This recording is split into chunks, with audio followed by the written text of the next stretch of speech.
845 a.C. Deserto de Tecoa. 3 exércitos convergindo para aniquilar uma nação. 100.000 guerreiros, armados até os dentes. E então, o rei de Judá toma a decisão mais absurda da história militar.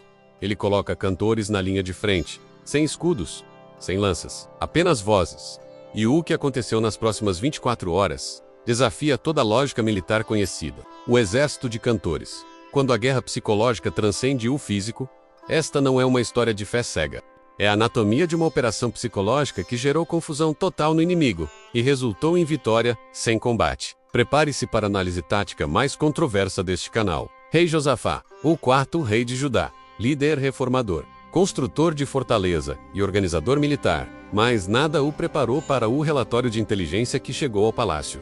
Vem contra ti uma grande multidão da além do mar, da Síria, e eis que já estão em Azazon Tamar, que é em Engedi. Tradução tática. Uma coalizão massiva estava vindo. Moabitas do leste, Amonitas do nordeste, Edomitas, homens de Seir do sul. Eram 3 nações, um objetivo: aniquilar Judá.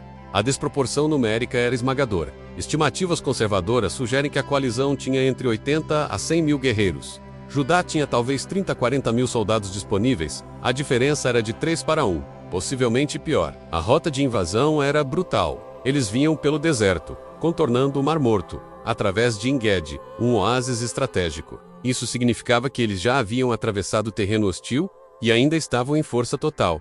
Josafá recebeu a notícia, e por um momento, o medo o dominou. O texto diz: Josafá temeu. Ele era humano.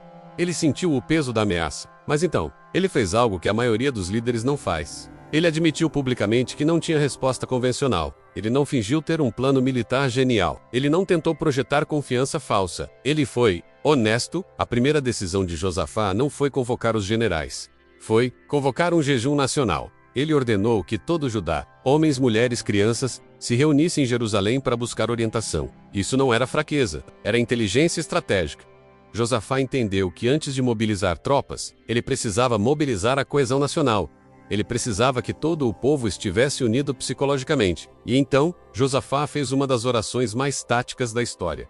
Ele não pediu apenas vitória. Ele fez uma oração pública: Ó Senhor Deus de nossos pais, não és tu Deus nos céus? Não és tu que dominas sobre todos os reinos das nações?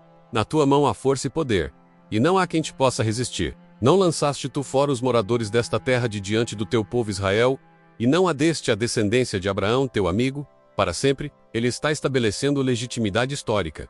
Esta terra é nossa por direito. Você nos deu esta terra. Nós temos direito legal de estar aqui. Eis que os filhos de Amon, de Moabe, e os das montanhas de Seir, eis que nos dão o pago, vindo para lançar-nos fora da tua herança, que nos fizeste herdar. Josafá está enquadrando a invasão não como ataque a Judá, mas como ataque à soberania divina. Isso é guerra psicológica interna. Ele está unindo o povo sob uma narrativa maior que eles mesmos. Ó nosso Deus, não os julgarás, porque em nós não há força para resistirmos a esta grande multidão que vem contra nós. Não sabemos nós o que fazer, mas os nossos olhos estão postos em ti. Não sabemos o que fazer. Essa é a admissão mais poderosa que um líder pode fazer. Não é fraqueza, é honestidade que gera confiança absoluta. E então, todo Judá ficou em pé diante do Senhor, com suas mulheres, seus filhos e suas crianças. Unidade total, coesão absoluta, a nação inteira esperando por orientação. E então, no meio daquela assembleia tensa, o Espírito do Senhor veio sobre um homem chamado Jaziel, um levita. E o que ele trouxe foi o que hoje chamaríamos de um briefing tático divino, uma inteligência sobrenatural que mudaria o rumo da batalha. Com uma voz firme, ele disse: Escutem, todo o povo de Judá, todos os moradores de Jerusalém, e você, rei Josafá, assim diz o Senhor: não tenham medo, não se assustem por causa dessa multidão gigantesca, porque a batalha não é de vocês, mas de Deus. Imaginem o impacto disso. De repente, a responsabilidade é tirada dos ombros deles, mas a mensagem não parou por aí. A inteligência divina foi específica, quase cirúrgica. Jaziel continuou: amanhã, vocês descerão contra eles. Eles estarão subindo pela ladeira de Ziz, e vocês os encontrarão no fim do vale, em frente ao deserto de Jeruel. Isso é impressionante. Não foi uma profecia vaga. Talvez. Foi inteligência militar precisa. A localização exata do inimigo. A rota de movimento que eles usariam. E o ponto exato de interceptação. Era um reconhecimento tático completo, entregue de forma sobrenatural, e a instrução que veio a seguir foi a parte mais chocante e contra-intuitiva de todas. Jaziel declarou: nesta batalha, vocês não precisarão lutar, apenas fiquem parados em seus postos e vejam o livramento que o Senhor dará a vocês, ó Judá e Jerusalém. Não tenham medo, nem se assustem. Amanhã saiam para enfrentá-los, pois o Senhor estará com vocês. Pensem nisso. A ordem era: marche para a guerra, mas não lute. Isso vai contra toda e qualquer doutrina militar que já existiu. É o equivalente a dizer para um cirurgião: entre na sala de cirurgia, mas não opere. A reação da multidão deve ter sido uma mistura de confusão, mas também de uma esperança que começava a brotar. E o rei Josafá? Ele não questionou, não duvidou, não pediu uma segunda opinião. Ele aceitou a inteligência e começou a planejar a operação militar mais insana da história. Sua primeira ação não foi reunir os generais, mas se curvar com o rosto em terra. E todo o povo de Judá e os moradores de Jerusalém o seguiram, prostrando-se diante do Senhor em adoração. Aquele ato de adoração foi a confirmação da missão. A ordem foi recebida, compreendida e autorizada. O plano de batalha divino estava em andamento. Eles não sabiam como seria, mas sabiam em quem estavam confiando. Se você já se sentiu diante de uma batalha grande demais, lembre-se desta história. Às vezes, a maior estratégia é ficar firme e confiar que a luta não é sua. Manhãzinha do dia seguinte, o exército de Judá já está de pé, se preparando e marchando em direção ao deserto de Tecoa. Mas a formação de batalha que o rei Josafá ordenou vai contra toda e qualquer lógica militar que você possa imaginar. É algo que faria qualquer general experiente arrancar os cabelos de desespero. Pensa só, numa formação de batalha convencional, o que você espera? A infantaria pesada na frente, os caras com os escudos grandes e as lanças, formando uma parede de aço. Logo atrás, os arqueiros, prontos para soltar uma chuva de flechas sobre o inimigo. Nos flancos, a cavalaria, ágil, pronta para manobrar e atacar os pontos fracos. E o comandante? O comandante fica no centro, bem protegido, de onde ele tem a visão do campo de batalha e pode dar as ordens. É o básico da estratégia militar, desde sempre. A formação de Josafá era completamente diferente, era absurda. Na frente de todo o exército, ele não colocou soldados, ele colocou cantores.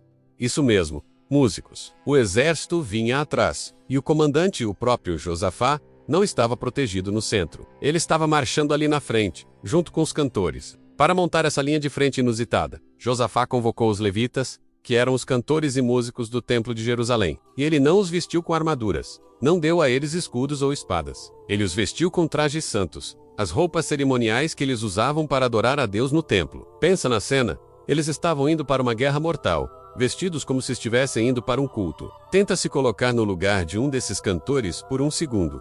Você não é um soldado treinado para o combate. Sua vida inteira foi dedicada à música, à adoração, a tocar harpa, lira, a cantar salmos. E de repente, o seu rei te chama e diz: olha, você vai na linha de frente da batalha mais importante da nossa nação. Você e seus amigos do coral vão encarar um exército de mais de 100.000 guerreiros furiosos. E qual é a sua arma? Uma harpa, um alaúde, a sua própria voz. O medo deve ter sido paralisante. Você olha para o horizonte e sabe que 3 exércitos combinados estão vindo na sua direção para aniquilar seu povo. Na frente de tudo, você está lá com uma túnica branca. É um cenário de pesadelo. Mas então, Josafá se aproxima deles. Ele olha nos olhos de cada um daqueles músicos, alguns provavelmente tremendo, outros com uma fé inabalável, e dá a sua instrução final. Ele não dá uma ordem tática. Ele não diz marchem até aquele monte e segurem a posição. Ele fala ao coração deles, citando as palavras do profeta: crê no Senhor vosso Deus, e estareis seguros. Creia nos seus profetas, e prosperareis. A mensagem era clara. A segurança de vocês não está em armas ou estratégias, mas na confiança em Deus. E foi nesse momento que ele deu a ordem de combate mais bizarra, mais inacreditável da história militar. A arma que eles usariam, o grito de guerra, não seria um grito feroz para intimidar o inimigo. A ordem era para eles cantarem. E o que eles cantaram? Louvem ao Senhor, porque a sua misericórdia dura para sempre. Essa era a estratégia, essa era a arma, não era espadas, lanças, flechas, e sim, louvor, cântico, adoração. Imagine o som disso ecoando pelo deserto silencioso da manhã. As vozes daqueles homens, cheias de uma fé desesperada, cantando sobre a bondade e a misericórdia de Deus, enquanto marchavam para uma morte quase certa. O exército inteiro vinha atrás, em silêncio, apenas ouvindo aquele coro improvável liderando o caminho. Cantores na frente, soldados atrás, marchando em direção a 3 exércitos inimigos, cantando. Quando você olha para isso, só existem 2 possibilidades. Ou essa era a maior genialidade tática que o mundo já viu, um plano tão fora da caixa que ninguém poderia prever. Ou era a mais pura e completa loucura suicida. Não existe meio termo, era tudo ou nada. Enquanto isso, os 3 exércitos da coalizão estavam acampados no deserto de Jeruel, preparando-se para o ataque final contra Judá. Eles tinham superioridade numérica, eles tinham posição estratégica, eles tinham tudo. E então, eles ouviram algo estranho. Um som vindo da direção de Judá.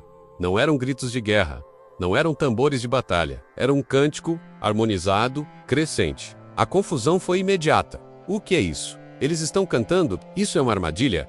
É zombaria? Eles estão loucos? E o texto bíblico diz: no momento em que começaram a cantar e a louvar, o Senhor pôs emboscadas contra os filhos de Amon, de Moabe e os das montanhas de Seir, que vieram contra Judá, e foram desbaratados. Emboscadas. Mas não emboscadas físicas. Eram emboscadas psicológicas. Algo aconteceu na mente dos soldados inimigos. Confusão total. Paranoia massiva. Os filhos de Amon e Moabe se levantaram contra os habitantes das montanhas de Seir para os destruir e exterminar. Aliados se tornaram inimigos em segundos. E quando acabaram com os de Seir, eles se voltaram uns contra os outros. Amonitas contra Moabitas. Moabitas contra Amonitas. Fogo amigo em escala massiva. E Judá? Judá ainda estava marchando e cantando, sem disparar uma única flecha, sem erguer uma única espada. A batalha estava acontecendo sem eles. Quando Judá finalmente chegou à torre de vigia no deserto e olhou em direção à multidão inimiga, eles viram algo que nenhum comandante militar jamais viu: cadáveres, milhares deles, espalhados pelo deserto. E o texto diz: nenhum escapou. Aniquilação total. A taxa de baixas inimigas foi de 100%. E Judá não havia tocado neles. Pense nisso por um momento. 3 exércitos, talvez 100.000 homens, todos mortos, por fogo amigo, por confusão psicológica, por paranoia induzida. E a única arma usada foi o cântico. Josafá e seu exército desceram para o campo, não para lutar, mas sim para saquear.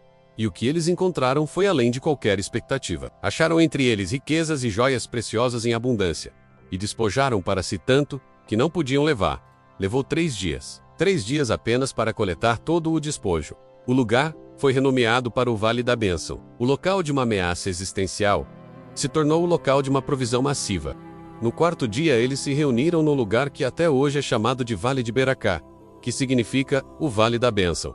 Por quê? Porque foi ali que eles louvaram ao Senhor. Eles pararam a coleta, olharam para aquele monte de riqueza, olharam uns para os outros, vivos, ilesos, e simplesmente explodiram em louvor. A batalha começou com louvor e terminou com louvor. Eles entenderam o ciclo completo da fé. E então, depois de louvar, eles começaram a jornada de volta para Jerusalém. E aqui está um detalhe que muda tudo. O texto diz que eles retornaram com grande alegria, porque o Senhor lhes dera vitória sobre os seus inimigos.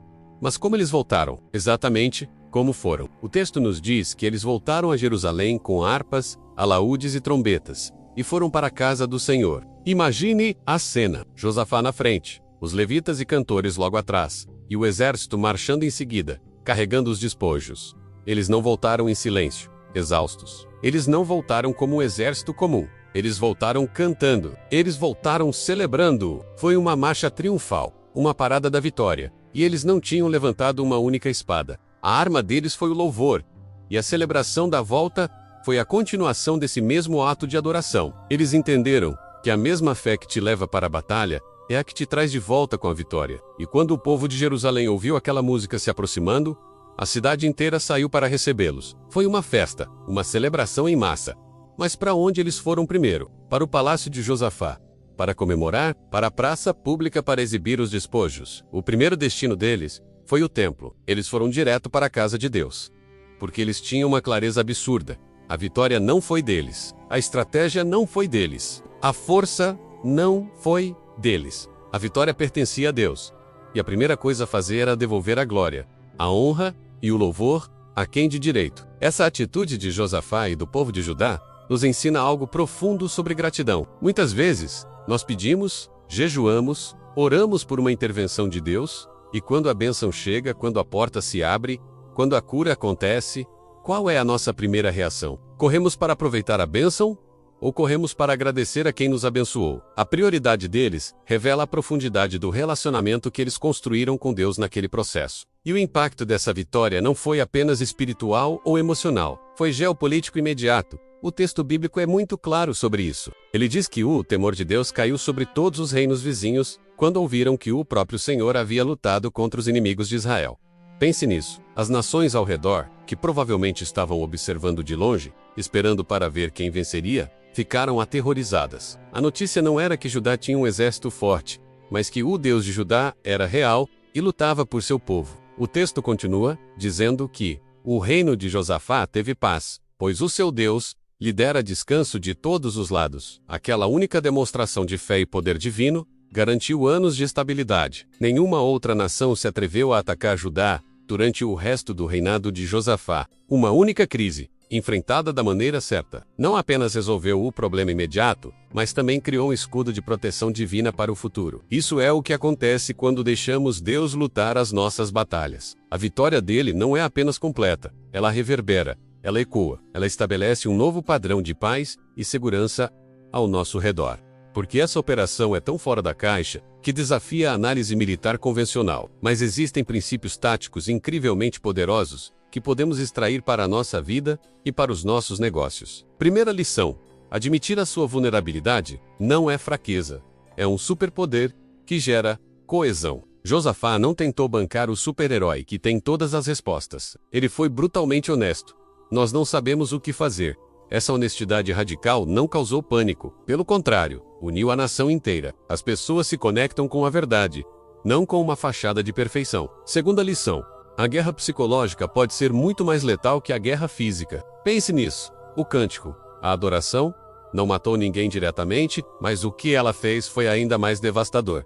Gerou uma confusão mental, um caos psicológico tão intenso no campo inimigo que eles simplesmente se autodestruíram. Às vezes, a batalha mais importante não é a que travamos com as mãos, mas a que vencemos na mente. Terceira lição: grandes coalizões, aparentemente invencíveis, são extremamente vulneráveis à desconfiança interna. Eram 3 nações aliadas, um exército massivo, mas sob a pressão psicológica daquela música inexplicável, a aliança ruiu. A desconfiança se instalou como um vírus, e eles começaram a atacar uns aos outros. A força externa deles foi desfeita pela fraqueza interna. Quarta, a arma mais inesperada é sempre a mais eficaz. O inimigo estava preparado para espadas, lanças, arqueiros. Eles receberam cânticos. A surpresa foi tão total, tão absurda, que causou uma paralisia na capacidade de decisão deles. Eles não sabiam como reagir. Quando você quebra a expectativa do seu adversário, você quebra a estratégia dele. E a quinta e talvez mais importante lição: liderança pelo exemplo em situações que parecem absurdas inspira uma confiança absoluta. Josafá não mandou os cantores para a morte enquanto ficava seguro na retaguarda. Ele marchou com eles. Ele se colocou na linha de frente do absurdo. Isso não é só liderança, é um ato que forja uma lealdade inabalável. Quando seu time vê que você está disposto a entrar na trincheira com eles, eles te seguirão para qualquer lugar. O mais incrível é que as forças especiais mais avançadas do mundo hoje usam táticas chamadas PSYOPS, operações psicológicas. O objetivo é exatamente esse: gerar confusão, medo e paralisia no inimigo sem disparar um tiro. Josafá estava aplicando esses conceitos de guerra de ponta 2.800 anos antes mesmo do termo existir. Ele foi um pioneiro da guerra psicológica, usando a fé como sua arma principal. Isso nos mostra que as estratégias mais poderosas muitas vezes não são as mais óbvias. E a maior vitória acontece quando você consegue vencer a batalha antes mesmo dela começar fisicamente. No deserto de Tecoa, Josafá provou que há batalhas que não são suas para lutar, que há vitórias que vêm não da força, mas do posicionamento, que há inimigos que se destroem sozinhos, quando você simplesmente se mantém de pé. E você? Qual é a batalha que você está tentando lutar com suas próprias forças? Qual é a coalizão impossível que está vindo contra você? Talvez sejam dívidas, uma doença, oposição no trabalho, um fracasso que parece iminente. Aqui está a verdade que Josafá descobriu. Uma verdade que pode mudar tudo para você hoje. Existem batalhas onde sua única função é ficar parado e ver a salvação acontecer. Não é para correr, não é para desistir. E definitivamente, não é para entrar em pânico. É para se posicionar e esperar. Às vezes, a sua arma mais poderosa não é um plano de 10 passos ou uma estratégia complexa.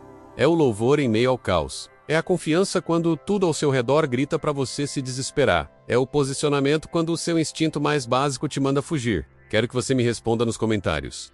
Qual é a sua batalha que não é sua? Qual é a coalizão impossível que você está enfrentando neste momento? E, o mais importante, você está disposto a cantar enquanto espera pela vitória? Se esta análise mudou a sua perspectiva sobre como enfrentar o impossível, inscreva-se no canal para mais estratégias táticas da história aplicadas à vida real. Ative o sino para não perder nada e compartilhe este vídeo com alguém que você sabe que está cercado por uma coalizão impossível.